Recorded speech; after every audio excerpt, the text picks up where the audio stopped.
Alright, y'all, it is January 29, 2023. And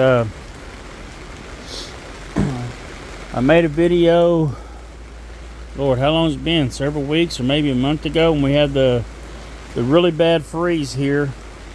My door came open to my greenhouse. It caused some problems. We're still seeing some of that here, some freeze damage.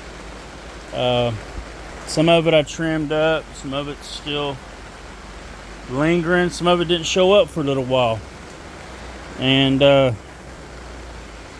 had problems with some of my orchids. And that's what I want to talk about today. I still got some that are blooming good.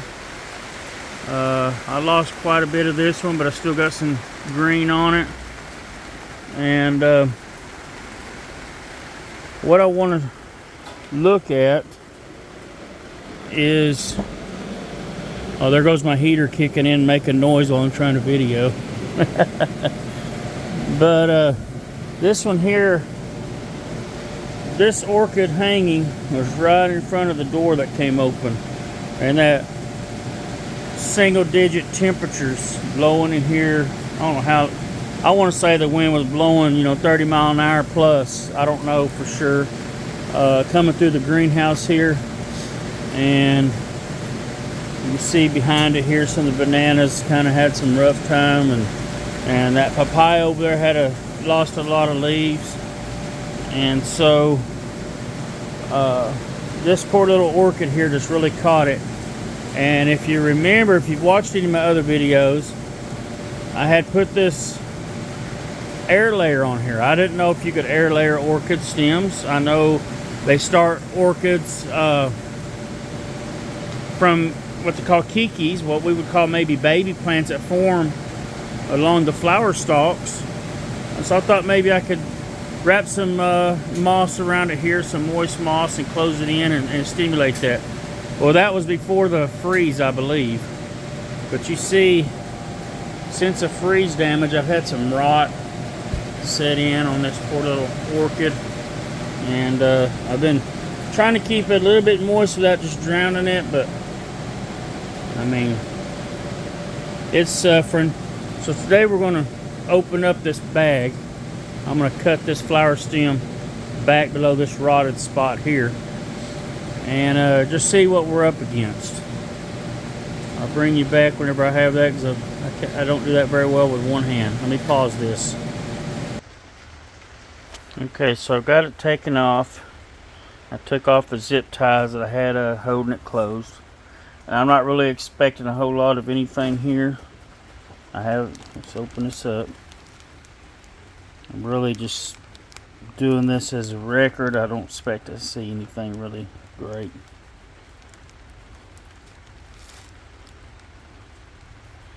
So, one thing about it, one thing I do see here is that above and below it is nastiness, but the stalk right here in the middle is really in good shape. I mean, don't look like anything's happened here, but it was only a matter of time. I mean, I'm sure it's still getting some nutrients up through here, but that's kind of soft. See, it's kind of hollow feeling. It's only a matter of time before it started dying on up through here. I may, just for an experiment, it's still moist, I may loosen this moss up a little bit and wrap it back up and just leave it to the side. See what happens. I'll cut off all the bad above and below, and I think I'm just going to encase this back in here. Just set it over here to the side or something, and I'm expecting it not to do anything, but we'll see. If you know anything about orchids, you're probably saying that crazy redneck just needs to chunk that piece. But I'm all about experiment. What's it gonna hurt? Okay? That's the way I look at it. What's it gonna hurt? Try something. But here we go. I brought y'all along on the journey that far, and I really don't know that this poor orchid's gonna ever even pull its way out of this. I'll probably end up cutting this one back too, below that rotted spot. Well, actually, down to here. Cut that out. So I think what I'll do is I'm going to cut both of these flower stalks down to right above the last node and leave that on there. Why? I don't know. That's just what I'm going to do. And what can it hurt at this point? That's what we're going to do. Y'all keep an eye on my channel, and if anything changes in a month or so, we'll revisit this and see what happens. Thank you for watching. God bless.